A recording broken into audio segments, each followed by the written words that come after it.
দেখো গাইস, এখানে এখানে আমি কোথায় এসেছি বলো তো? যারা যারা আমার ভিডিও দেখো অবশ্যই বুঝতে পেরে গেছো। এটা হলো পাহাড়পুরের বাজার। চলো তাহলে আজকে তোমাদেরকে পুরো বাজারটা ঘুরে ঘুরে দেখানো যাক। তাই তোমাদেরকে আমার তো বাড়ি পুরো রোডের কাছে, আর এটা হলো আমার বাড়ি থেকে প্রায় 5 মিনিটের, মানে 5 মিনিটের রাস্তা আর কি। তাই তোমাদেরকে টুকটুক করে পুরোটা হয়তো দিতে পারবো না, একটু একটু করে আমি দেওয়ার চেষ্টা করব বন্ধুরা। জানি না ব্লগটা কেমন লাগবে, কেমন হয়েছেও আমি বলতে পারবো না। আর এই যে দেখো, এই যে আমার ননদরা দুজন, আর হেসে হেসে পড়ে যাচ্ছে এরা, কি বলবো। আহ, আর এই যে ফটেনটি, এই যে লম্বু, এই যে আফামি করছে। আর এই দেখো, আমি এখানে এসেছি একটা জিনিস নিতে, এখানে আমি শাঁখা নেবো। আমার শাঁখা একটা কেটে গেছিলো, তাই একটু নতুন করে শাঁখা নিলে এসছি।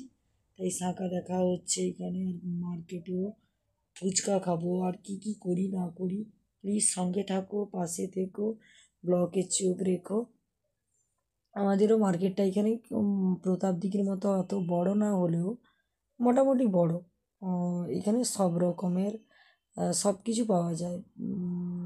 কোনো কিছু পাওয়া যায় না ভুল কথা, সব রকম সব কিছু পাওয়া যায়। যারা যারা এই মার্কেটটা চেনো তাদেরকে আর বলার কিছু নেই, আর যারা যারা না চেনো তাদেরকে বলে দিচ্ছি, এটা পাহাড়পুর পুরের হাট বলতে পারো, মার্কেট বলতে পারো। আর এটা জ্ঞানেন্দ্র ঝাড়েশ্বর স্কুলের সামনে হয়।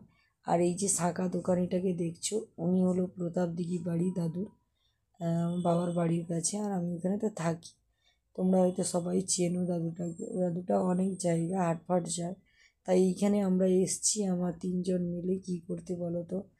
ফুচকা নেবো। আর কি কি করি না করি প্লিজ পাশে থেকো, দেখতে থাকো।